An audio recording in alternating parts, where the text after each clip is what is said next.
Programme में आपको खुशामदीद कहते हैं। मैं असदुल्ला खान हूं। आज इस्लामाबाद हाई कोर्ट के 5 जजेस का जो मामला है, जो रिप्रेजेंटेशन पहले इस्लामाबाद हाई कोर्ट में दायर की गई थी, उसे मुस्तरद कर दिया गया था। अब पिटीशन लेकर ये 5 जजेस सुप्रीम कोर्ट चले गए हैं और वहां उन्होंने अदालत से ये इस्तदा की है कि ये सीनियरिटी लिस्ट जो है इसको कलअदम करार दिया जाए और कायम मकाम चीफ जस्टिस को काम करने से रोका जाए, जस्टिस सरफराज डोगर को।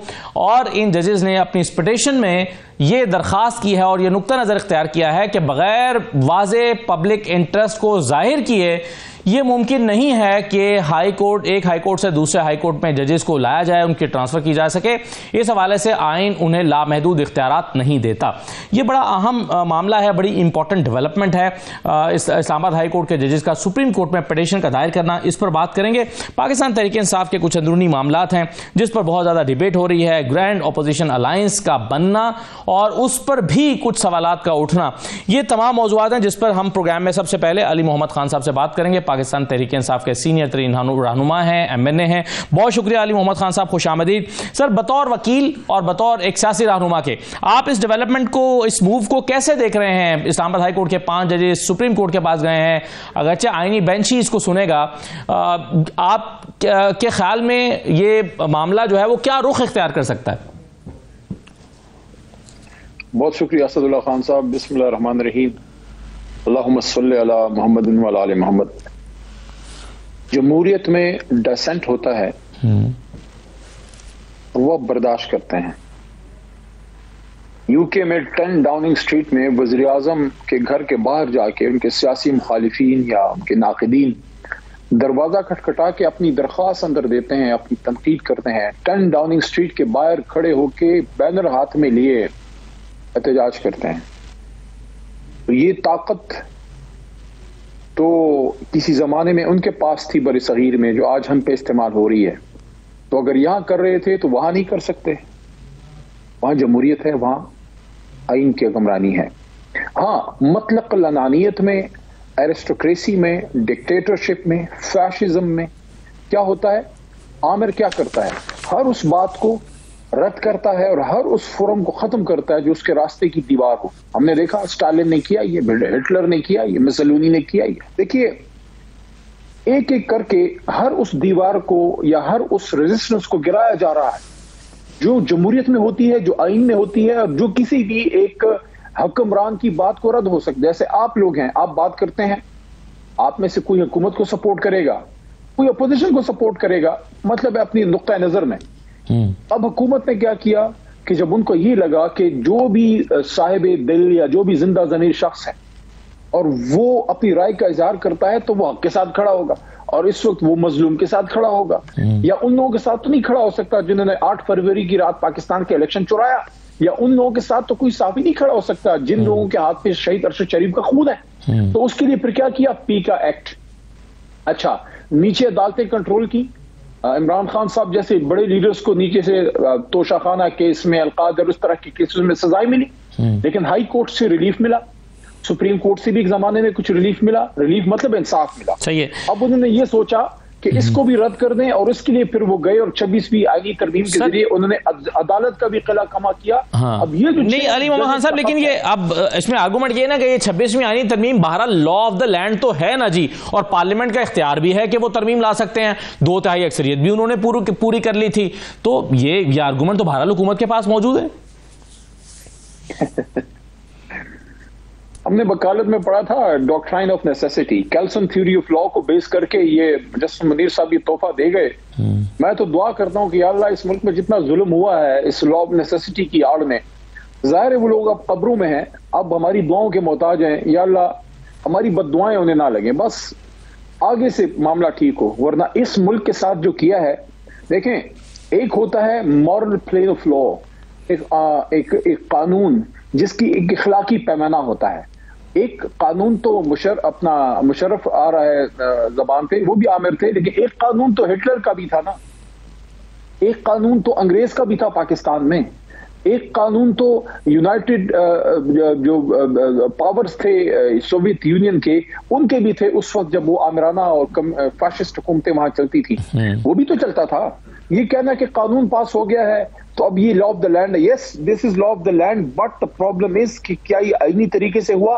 कौन से आईनी जमहूरी मुल्क में पार्लियामेंटेरियंस को ब्लैकमेल और थ्रेट और अगवा करके आईनी तरामीम की जाती हैं? वो कौन सा इतना अच्छा काम है जिसके लिए आपको पार्लियामेंटेरियन को अगवा करना पड़ रहा है? ये कौन सा फिर आईनी हो सकता है? देखिए 26वीं आईनी तरमीम के साथ जो सुप्रीम कोर्ट के साथ किया गया है, ये याद रखिए, ये उससे भी बड़ा नुकसान है जो किसी जमाने में ज़िया साहब ने या मुशर्रफ साहब ने पीसीयू ऑर्डर के जरिए सुप्रीम कोर्ट और अदलिया का किया था। ये उससे ज्यादा बड़ा नुकसान इसलिए है कि वो काम आमिर ने अपनी एक ब्रूट फोर्स से किया था, एक मार्शल ऑफ पावर से किया था, इमरजेंसी पावर से किया था। इस बार एक पर्दा, एक स्मोक स्क्रीन के जरिए एक आईनी जो फोरम है पार्लियामेंट, वहां से एक इतना गैर आईनी काम हुआ है जो कभी एक डिक्टेटर भी नहीं जुर्रत कर सकता था। किसी भी सूरत में 26वीं आईनी तरमीम जो है वो आईनी तरमीम नहीं है, ये गैर आईनी तरमीम है। अच्छा सर, ये एक चीफ जस्टिस साहब ने जो मुलाकात की है प्राइम मिनिस्टर से, या प्राइम मिनिस्टर ने उनके घर जाके जो मुलाकात की है, उस पर बड़ी डिस्कशन हो रही है। और अब सुप्रीम कोर्ट की तरफ से ये बताया गया है कि अपोजिशन के लोगों से भी मुलाकात होने जा रही है। तो आपके ख्याल में इस पर ये सही है मुलाकातें, ये नहीं होनी चाहिए, या अगर कुछ ज़ाब्ते के तहत हों तो फिर इसमें कोई हर्ज भी नहीं है? तो आपकी ओपिनियन इस पर क्या है? चीफ जस्टिस ऑफ पाकिस्तान और प्राइम मिनिस्टर ऑफ पाकिस्तान में मुलाकात होना कोई गैर मामूली बात नहीं होती रही है माजी में घर पर, लेकिन डिपेंड करता है कि उसके ऑप्टिक्स क्या हैं, किस तरह प्रेजेंट हो रहा है, और उसका डिबेट डिस्कशन किस चीज पे हो रही है। अगर मुल्क के जमहूरी सिस्टम के अंदर जो आपका अदालती निज़ाम चलता है, अगर अदालती निज़ाम की बेहतरी के लिए है, लेजिस्लेशन के लिए है, अदालती निज़ाम में रिफॉर्म के लिए है, अदलिया की बेहतरी के लिए कोई डिस्कशन हो रही है, फिर तो समझ में आती है। लेकिन अगर आपने कोई और डिस्कस करना है, कोई और चीजें हैं, वो तो फिर एक्सेप्टेबल नहीं है। अब ये देखना होगा कि इसमें मुलाकात में डिस्कस क्या हुआ और मतमाए नजर क्या था। मुलाकात होना गैर मामूली नहीं है, लेकिन मुलाकात में डिस्कस क्या हुआ वो अहम है। सही है। अली मोहम्मद खान साहब, ऑपोजिशन का एक ग्रैंड अलायंस बनने की जानिब अब ये खान साहब की भी ख्वाहिश है, उन्होंने हिदायत भी दी हैं कि इस सिलसिले में मुलाकातें की जाएं, और कुछ मुलाकातें हुई भी हैं। लेकिन कुछ इस किस्म की खबरें आ रही हैं कि पार्टी के अंदर से ही कुछ लोग समझते हैं कि ये जो तहरीके तहफ़्फ़ुज़ आइन के नाम से एक अलायंस है, इसको बड़ा करने के बजाय क्यों ना ये जो मिली यकजहती काउंसिल है, इसके नाम से एक माजी का बना हुआ जो अलायंस है या एक फोरम है, उसको एक्टिवेट किया जाए। और ख़बर यह है कि खुद इसके अली अमीन गंडापुर साहब इसके हामी हैं, और वो समझते हैं कि नहीं, ये तहरीके तहफ़्फ़ुज़ आइन की बजाय इस फोरम को ज़्यादा एक्टिव करना चाहिए। क्या ये इस तरह की खबरें जो आ रही हैं, पहले तो ये बता दीजिए क्या ये दुरुस्त है? मेरे इल्म में नहीं है। पॉलिटिकल कमेटी में या कोर कमेटी में या पार्लिमानी पार्टी में आपका ये जो सवाल आपने किया है, ऐसी कोई बात डिस्कस नहीं हुई। अगर कहीं हुई है तो मुझे उसका इल्म नहीं। लेकिन अगर एक की बजाय दो फोरम भी एक्टिव होते हैं, this is just for the sake of argument, अगर दो फोरम भी होते हैं तो उसमें क्या मजाका है? अगर वो प्रैक्टिकल फोरम है, अगर उसमें से कोई जमहूरियत के लिए, शख्सी आज़ादी के लिए, साफी आज़ादी के लिए, आइन की हुक्मरानी के लिए कोई मूव होती है तो उसमें क्या मजाका है? लेकिन क्या ऐसी कोई मूव अभी है? अभी डिस्कस नहीं हुई पार्टी फोरम्स पे। हो सकता है कहीं हुई हो, बट आई डोंट नो। लेकिन चलिए, अब हो सकता है कि आपके इल्म में आ जाए, या हो सकता है कि ये जो खबरें चल रही हैं पार्टी के अंदर से ही कुछ लोग ये खबरें दे रहे हैं कि भाई अली अमीन गंडापुर साहब इस तरह की चाहते हैं। लेकिन आप ये कह रहे हैं कि अगर ऐसा होता है तो उसमें कोई हर्ज नहीं है। लेकिन सर, अगर मौलाना फजल रहमान एक फोरम का हिस्सा होते हैं, GDA दूसरे फोरम का हिस्सा हो जाती है, तो ताकत तो टूट जाएगी ना, वो एक प्लेटफॉर्म तो फिर नहीं बनेगा। इकट्ठे हो जाएंगे ना, अपोजिशन दोनों अलग अलग इकट्ठे हो जाएंगे, ये दोनों अलग अलग फोरम बन के इकट्ठे हो जाएंगे, हम इकट्ठे कर लेंगे, इतना मुश्किल मसला नहीं। रुकावट क्या आ रही है सर अभी तक वैसे ऑपोजिशन के ग्रैंड अलायंस बनने में?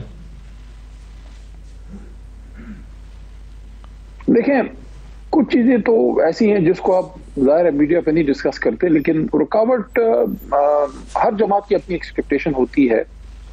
अब जो चीजें हमें इकट्ठी करती हैं वो हैं rule of law, civil supremacy, तो मुल्क को आइन के मुताबिक चलना है।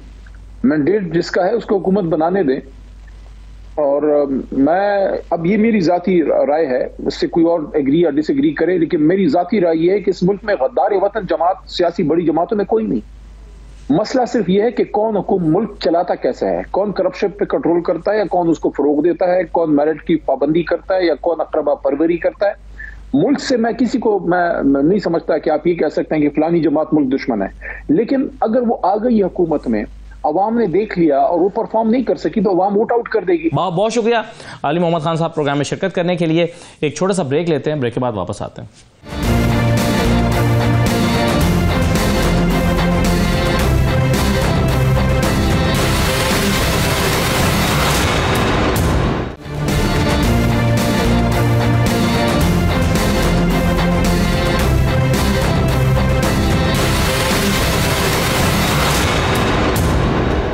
ब्रेक के बाद आपको दोबारा खुशामदीद कहते हैं। इस्लामाबाद हाईकोर्ट के 5 जजेस सुप्रीम कोर्ट पहुंच गए हैं, पिटीशन लेकर चले गए हैं और उसमें जो इस्तदा की है, पहले आप जानते हैं कि इस्लामाबाद हाईकोर्ट में रिप्रेजेंटेशन दायर की गई थी और उसमें उसको मुस्तरद कर दिया गया चीफ जस्टिस की तरफ से।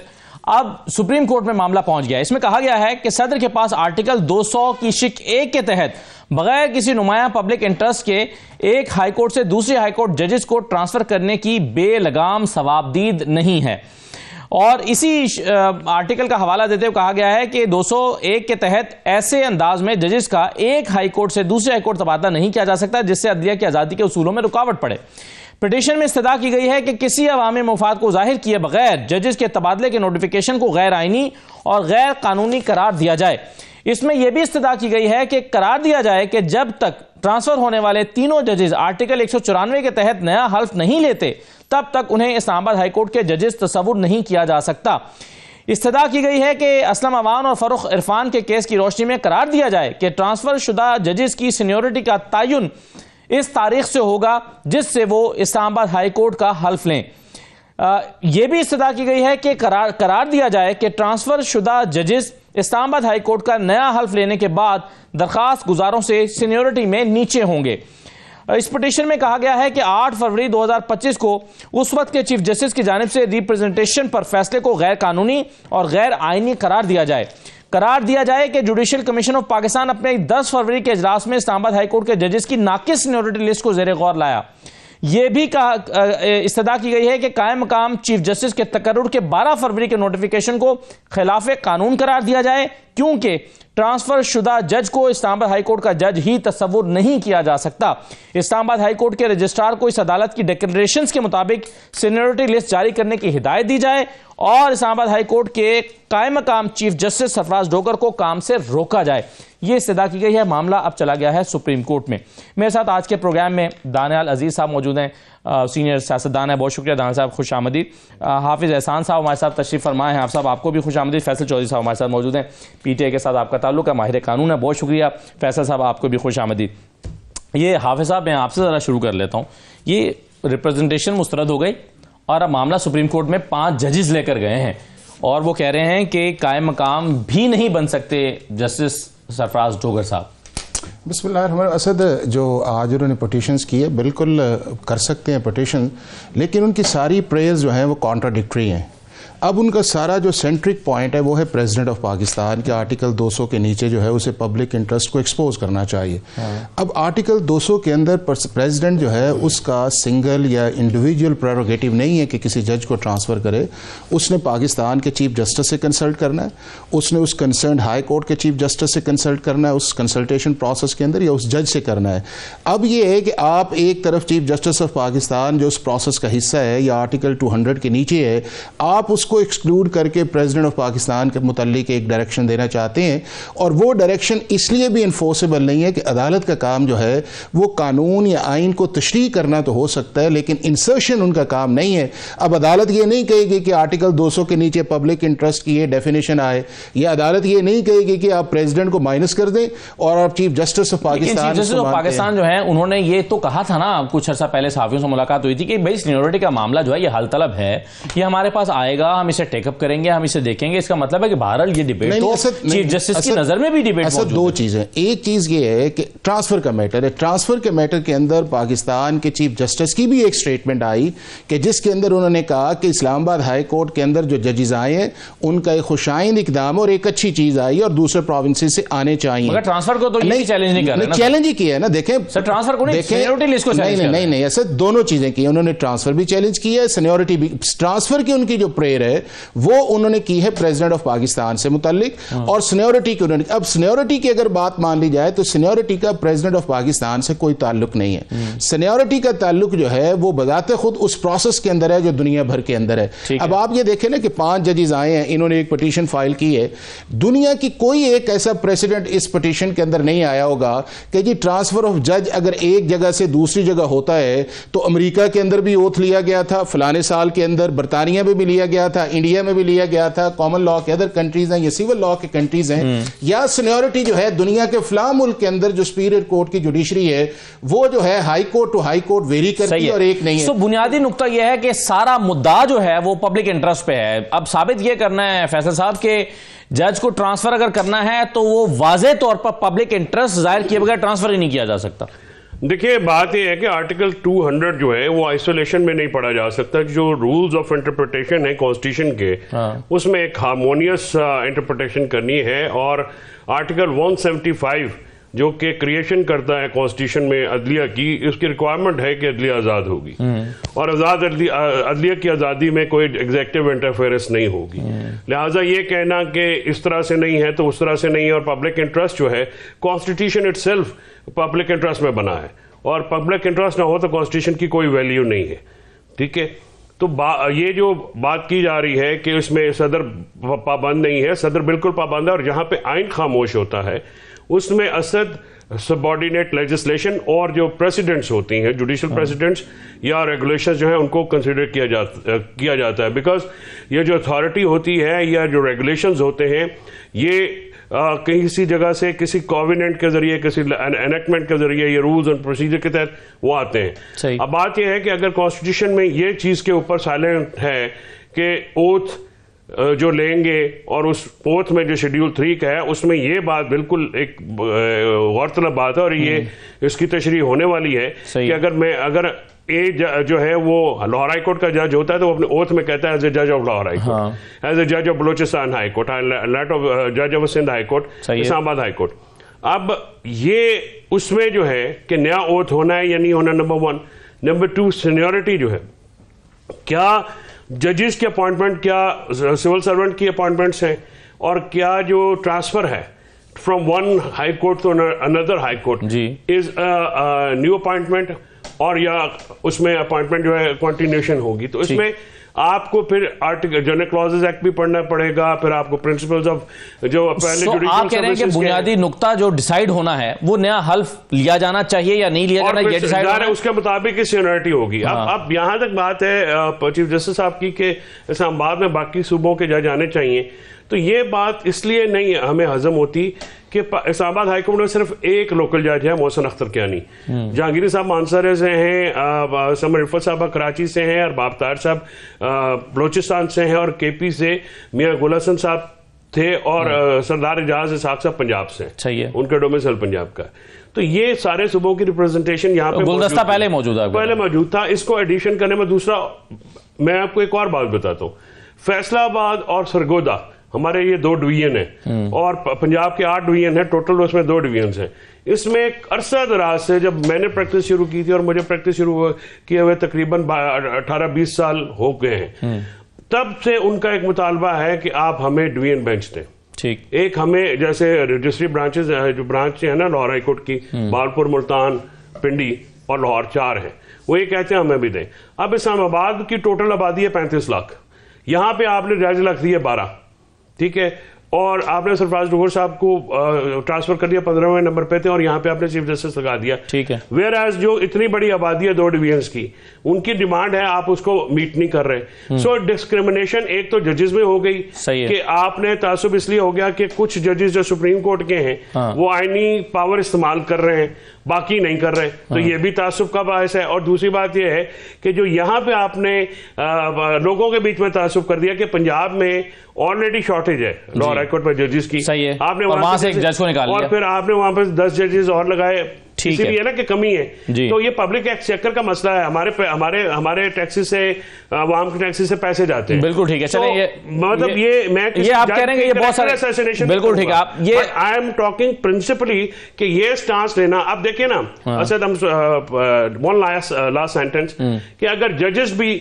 एक हमारा अंग्रेजी का मुहावरा है कि pillar to post, they are running from pillar to post, यानी वो भी भाग दौड़ कर रहे हैं और उनको इंसाफ नहीं मिल रहा के लिए, तो फिर आपका और मेरा, बाकी अवाम का कौन पुरसाने हाल होगा।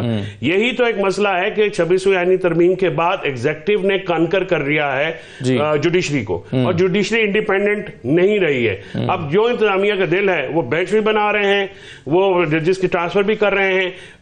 ये अभी जो रिसेंटली इस्लामाबाद हाईकोर्ट की ट्रांसफर से पहले हिस्ट्री में मुझे बताइए कि पाकिस्तान के किस सूबे का जज किसी और सूबे में ट्रांसफर हुआ और उसकी रीजन क्या थी, आप बता दीजिए। सही है, बिल्कुल ठीक है, वो 3 मिसालें हैं लेकिन वो भी एक मखसूस हालात में हुई। अच्छा, इसमें और 2 तो वैसे ही वापस हो गई।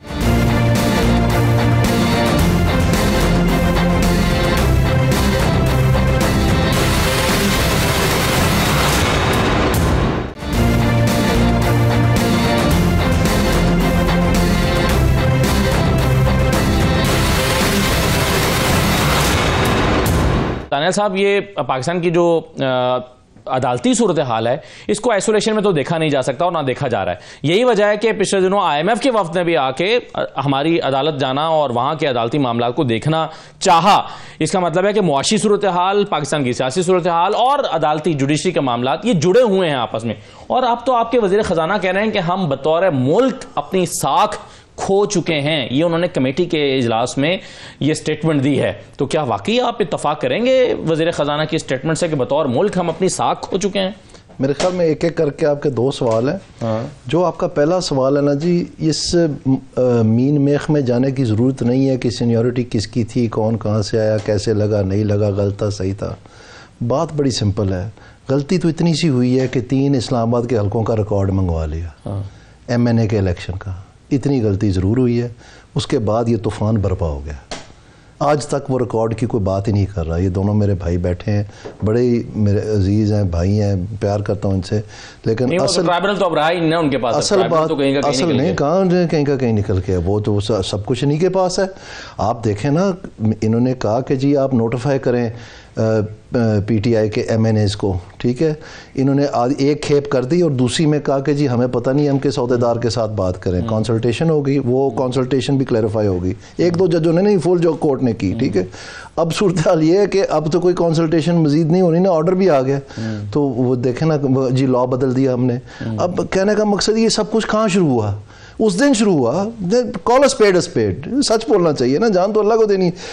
उस दिन शुरू हुआ जिस दिन 3 हलकों का रिकॉर्ड उन्होंने कहा भेजें जरा। खोला भी नहीं, सिर्फ मंगवाया है, ऑर्डर दिया है, बस। फिर आप देखते जाए क्या हुआ।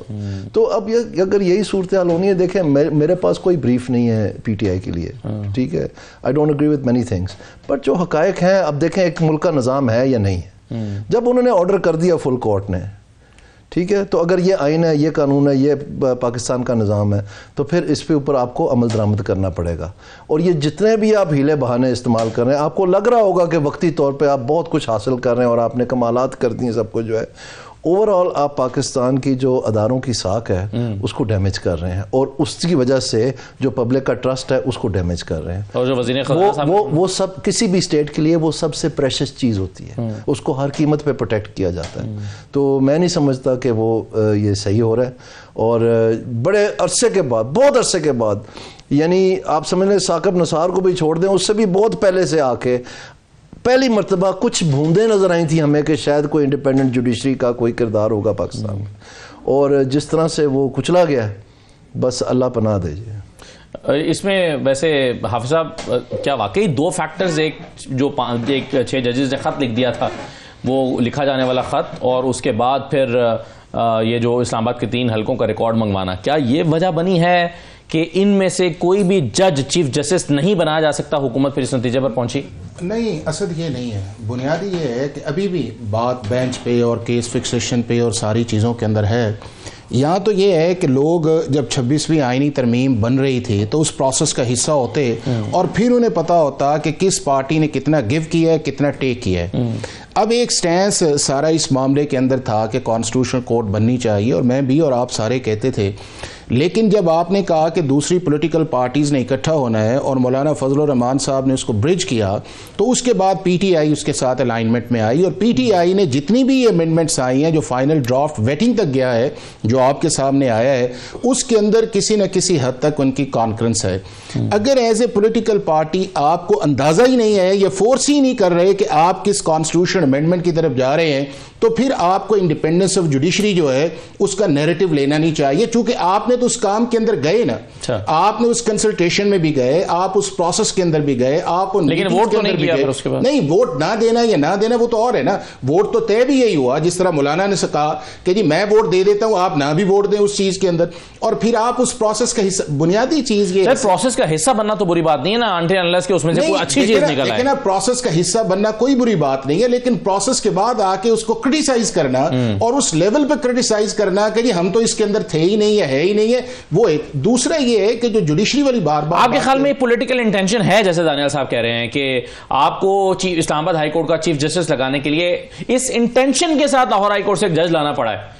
नहीं, क्या ये इंटेंशन है कि हमने उनको चीफ जस्टिस लगाना है, इनमें से कोई नहीं लगाना? नहीं, असद एक चीज ये है कि जब आपने एक कॉन्स्टिट्यूशन के अंदर आपका एक प्रोसेस है, उस प्रोसेस के अंदर जो है आपने एक चीज को अडॉप्ट किया है, अब उस अडॉप्ट करने के अंदर जो भी उसका कॉन्सिक्वेंस है, डेफिनेटली अगर वो कोई पॉलिटिकल पार्टी समझती है कि उसके अंदर ये निकलता है तो मुमकिन है वो निकले, लेकिन आप ये नहीं कह सकते कि कॉन्स्टिट्यूशन के अंदर ये चीज लिखी नहीं गई। अगर ये चीज ना लिखी जाती तो क्या पाकिस्तान का चीफ जस्टिस, ये 4 जो चीफ जस्टिस से वो इस काम के अंदर आते? और अभी भी आप देखें जजेस ने जो लिखा है सुप्रीम कोर्ट के अंदर, इन्होंने कहा जी कि 175 ए जो है वो उस चीज को डिटरमिन करता कि जी ये चीजें इस तरह होनी चाहिए या नहीं। यानी कि एक तरफ आप कुछ चीजों को मान रहे हैं, दूसरी तरफ आप कुछ चीजों से नहीं मान रहे, कुछ चीजों के खिलाफ आपकी प्रेयर है, कुछ चीजों के खिलाफ आपकी पिटीशन एक से। लेकिन मैं ये समझता हूं कि अल्टीमेटली जजेस का जो काम है वो कानून और आइन के नीचे रह के फैसला करना है, ना वो कानून के अंदर बाय द राइट। अब देखें ना, इन्हीं के लॉयर थे ये मिलिट्री कोर्ट्स के अंदर, शायद आपको परसों एक हुआ, तो उन्होंने जो 7 मेंबर्स बेंच उसे ये काम कहा कि जी जज का कोई काम नहीं है कि वो ख्वाहिश के मुताबिक फैसला करे या कानून या आइन को उसके मोल्ड करे।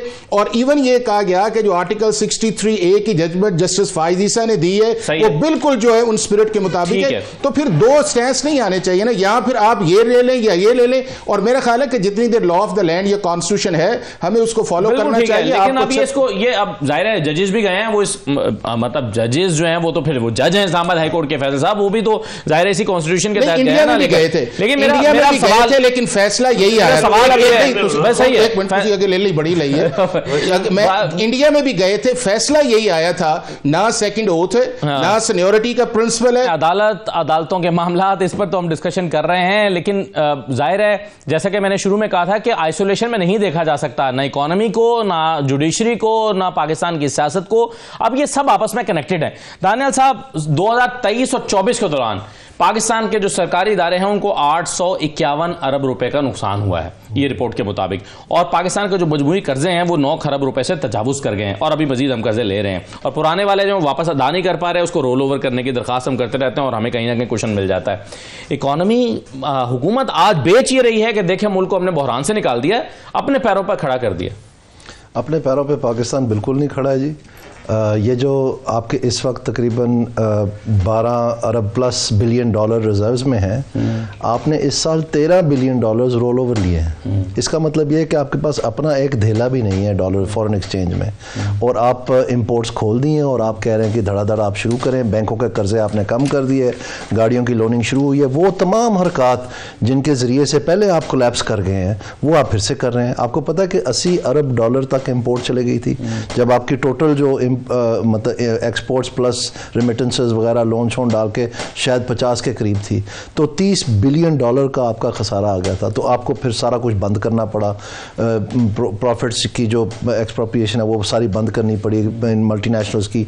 बहुत सारी मल्टीनेशनल्स पाकिस्तान से चले गई हैं, जा रही हैं, जितनी रहती, फार्मास्यूटिकल चले गए, बैंक सारे चले गए, अब ऑयल कंपनीज जा रही हैं जो यहाँ पर 70 साल से शेल कंपनी जैसे पुराने मंजे हुए मतलब सारे आहिस्ता आहिस्ता जा रहे हैं, क्योंकि यहाँ पर कुछ पता नहीं है पॉलिसी का। और आपके फाइनेंस मिनिस्टर साहब हमें बताते हैं कि पाकिस्तान का डीएनए बदलना है इकोनॉमी का।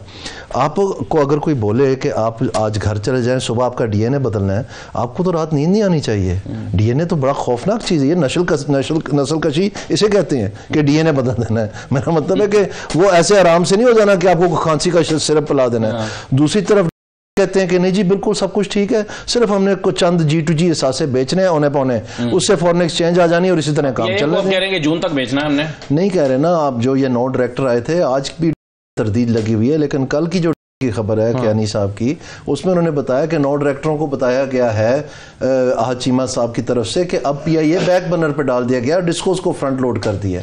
आज उन्होंने क्लैरिफाई किया, लेकिन वो क्लैरिफिकेशन नहीं है। उन्होंने ये नहीं कहा कि हम PIA को पहले कर रहे हैं, उन्होंने कहा कि वो भी प्रायोरिटी है। अच्छा। यानी कियानी साहब की बात गलत नहीं है। तो सवाल ये पैदा होता है कि क्यों फिर PIA के साथ ये सलूक किया गया, और क्यों ने बयान किया कि पंजाब ही खरीद लेता है PIA। इसका मतलब है कि कुछ है ना, कोई मसला थोड़ा सा, और आपको भी शायद पता होगा इसके बारे में।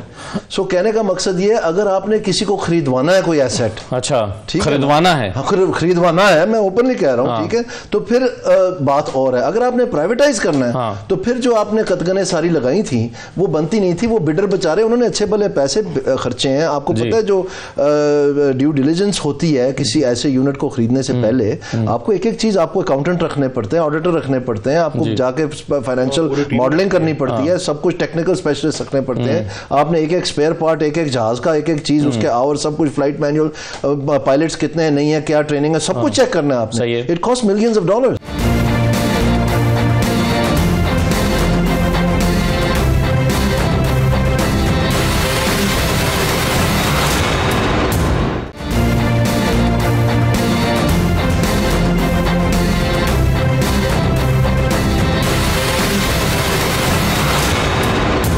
फैसल साहब, इसमें एक पब्लिक अकाउंट्स कमेटी जो कि अब फाइनली अल्हम्दुलिल्लाह उसने काम शुरू कर दिया और बड़ी अच्छी पब्लिक अकाउंट्स कमेटी बनी है, उसके सामने एक पैरा लगा है और मैं आपके सामने रखता हूं, फिर आप जरा अपनी राय का इजहार भी इस पर कर दीजिएगा। उसमें इंकशाफ ये हुआ है कि 2 पेट्रोलियम कंपनियां, उन्होंने आवाम से अरबों रुपए मालियत की पेट्रोलियम लेवी इकट्ठी कर ली है, लेकिन हुकूमत को नहीं दी, और वो प्रिंसिपल अमाउंट बनती है 48 अरब रुपए, और टोटल जो अमाउंट जो पेबल है वो 68 अरब रुपए की वसूली जो है उन्होंने करनी है।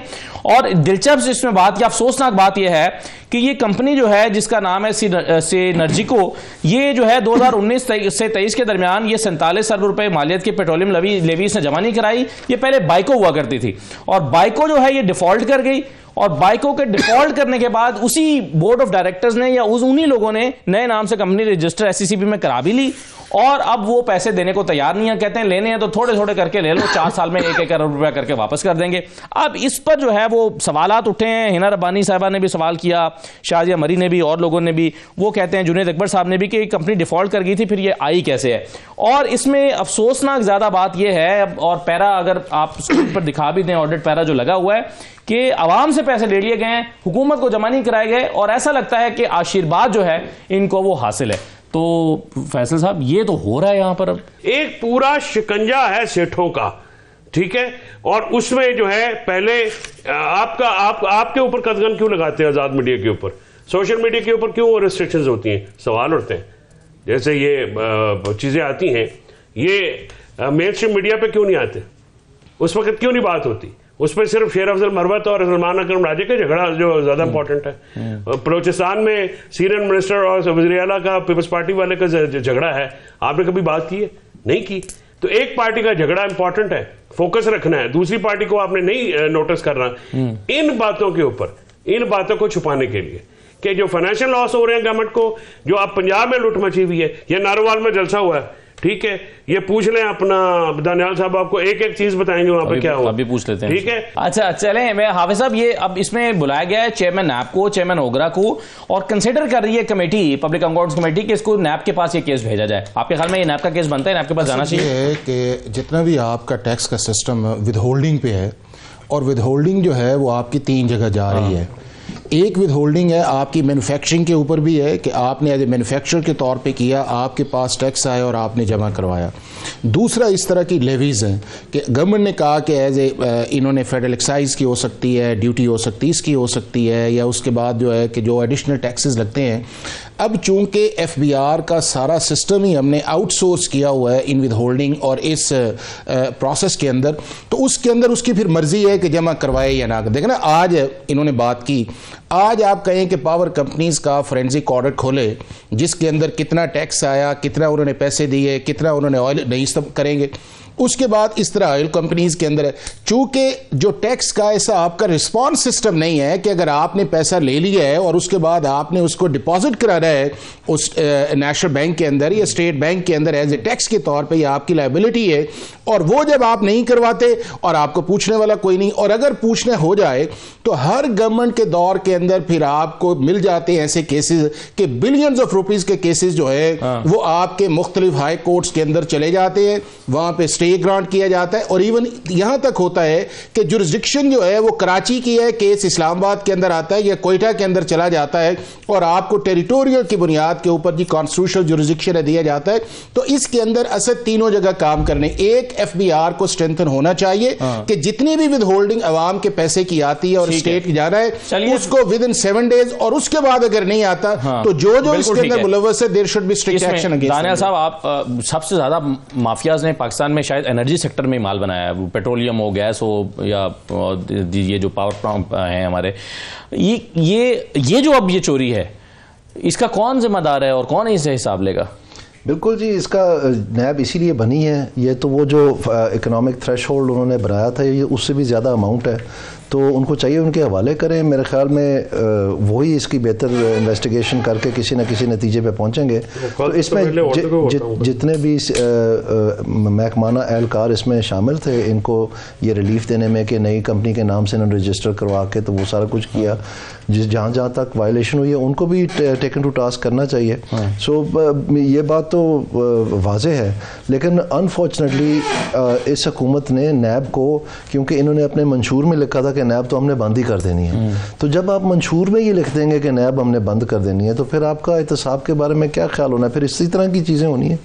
जब आप at the helm of affairs हैं, आपने मंशूर शायद नहीं देखा नून लीग का, नून लीग उसमें ये लिखा हुआ है कि हमने नैब बंद करनी है, तो फिर नैब तो बेचारी सहमी रहेगी ना। वो नैब जब आप ऑपोजिशन में होते हैं तब बंद करनी होती है, जब आप हुकूमत में होते हैं फिर आपने उसको इस्तेमाल करना होता है। नहीं, ये सियासी जमातों का ये मामला है, वो तो बंद करने का।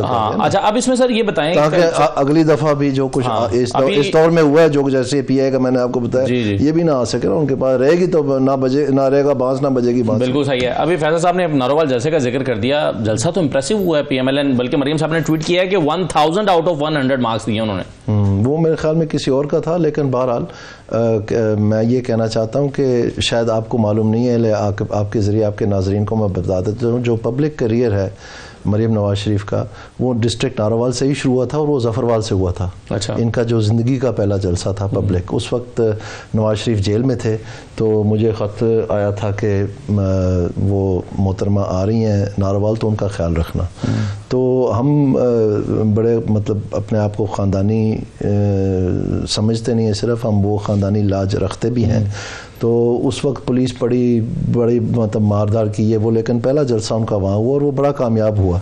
लेकिन उसमें ये जो नून लीग में इस्टेब्लिशमेंट के नुमाइंदे हैं ना सारे, जैसे माशाल्लाह ये नारावाल वाले साहब हैं, बाकी साहब, ये नहीं तशरीफ़ लाए थे वहाँ पर, बल्कि इन्होंने तमाम लोगों को रोका वहाँ जाने से। किनको? जो नून लीग के अपने वर्कर थे, जो वो लोग थे कि जी आप ना जाएँ उधर। फिर कौन आया था? तो इस दफ़ा जनवन जो सपोर्ट थी वो आई थी। बिल्कुल सही है सर। आखिर में मुझे ये बता दें कि एक मुलाकात पर बड़ी तनकीद हो रही है, वज़ीर आज़म साहब चीफ जस्टिस से मिले उनके घर पे जाके, क्यों इतनी क्रिटिसिज्म उस पर हो रही है? कुछ पीटीआई के लोग भी कर रहे हैं।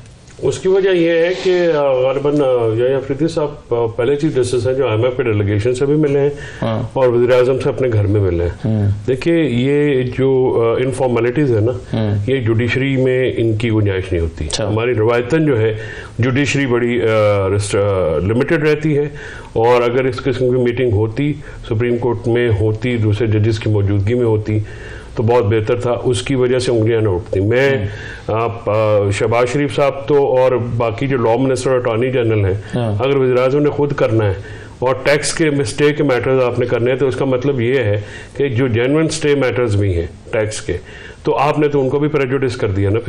फिर आप कैसे सुनेंगे ये केस? जिन देखे ना, दो फ्रीक है ना, तो इम्पार्शियलिटी जो है या वो सिर्फ होनी नहीं चाहिए, नजर भी आनी चाहिए। सही है। तो अब कल अपोजिशन का वफद जा रहा है, सुना है कुछ जाने, मैं समझता हूँ कि अपोजिशन को होश करना चाहिए, नहीं मिलना चाहिए, बिल्कुल नहीं मिलना चाहिए। अपोजिशन का क्या काम है जाकर चीफ जस्टिस के पास बैठने का? प्रेस रिलीज आई हुई है सुप्रीम कोर्ट ऑफ पाकिस्तान की, वज़ीर-ए-आज़म से मिले हैं तो अपोजिशन से भी मिलेंगे। सुप्रीम कोर्ट या तो देखिए एक इजलास होता ना, वज़ीर-ए-आज़म बैठते, अपोजिशन वाले बैठते, बाकी भी बैठते, वो तो समझ में आती। ठीक है, बाहर से अलहदा, वज़ीर-ए-आज़म से अलहदा, अपोजिशन से अलहदा, ये मामलात को जो चीफ साहब जो या फरीद साहब है, मेरा उनके साथ वो इज जेन्युइन मैन। मसला ये है कि ये अगर तो आप मीटिंग करनी थी, सारों को बुला लेते एक ही दफा, वहां पे बात हो जाती, तो आप पे तनकीद ना होती। अब आप घर में मिले हैं वज़ीर-ए-आज़म से, ऑफिस में मिले हैं बाहर से, अपोजिशन को लॉन में मिलेंगे, तो वो बातें तो होंगी। बिल्कुल सही है। One last comment, sharp comment अगर आप करना चाहें इसमें, इस मुलाकात पे कोई एतराज है आपके ख्याल में? करना चाहिए। ये है कि जुडिशरी को एहतियात करनी चाहिए, और अगर जो भी इस तरह की चीज़ें हैं उसको अगर पार्लियामेंट के अंदर सजेशंस की सूरत के अंदर भेज दिया जाए तो ज़्यादा बेहतर होगा। चलिए, बहुत शुक्रिया। के लिए जुडिशरी का ए पॉलिटिकल, ए इंडिपेंडेंट, और उसके बाद एक जिस तरह कहते हैं ना कि नज़र इस तरह आए, ठीक कि उसके लिए सब बराबर। बहुत शुक्रिया आपसे, बहुत शुक्रिया फैसल साहब, दानिया साहब, बहुत शुक्रिया प्रोग्राम में शिरकत करने के लिए। इजाज़त दीजिए, अल्लाह हाफिज़।